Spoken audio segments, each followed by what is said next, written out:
Ситуацијата во туристички Охрид излегува од контрола. Сликата е дотолку хаотична што жителите на стариот дел од градот се принудени да дежураат, стражарејќи во долгите непроспиени ноќи. Тие бараат поголема ажурност и засилено присуство на полицијата во целиот град. Може Охрид да се кажи дека е и вонредна ситуација, да дојдете овде не само кога идет Заев и компанија таму за нивна пратња, обезбедување, него треба да дојде стварно полицајци или редари да имат. Ова на моја возраст од 61 година досега не го имам видено. Значи јас веќе му дадов име на овие деца што се жално, ама така е, зомби. Значи не може така некултура досега немам видено. Све е пијано, можда и дрогирано. Пред 3 вечери имаше во 3 сат од дома, ме разбудија тука кај Антико живеам, голема галама. Гледам едно дете долу паднато и тројца го шутуриат со клоци.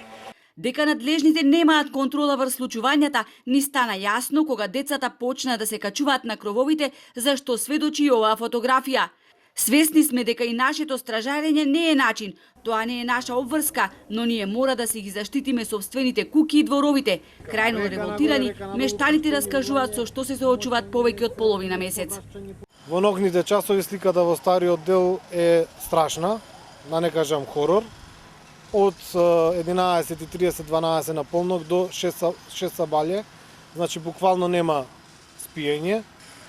Отпадоци ѓубре на сите страни, со неартикулисано несување на младината, качување по чати, па со извинување, да не кажам и други физиолошки потреби кои што ги извршуваат во нашите дворови. Значи ситуацијата е хаотична, страшна. Го запоседнуваа нашето највредно културно наследство околу црквата Света Софија, античкиот театар, црквата Свети Јован Канео, а сега се повеќе ги има и во дворните места во училиштата.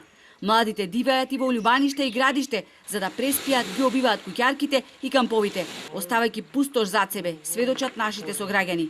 Ваквите слики кои се шират преку социјалните мрежи и го обиколија светот, го нарешуваат угледот не само на Охрид, туку и на Македонија.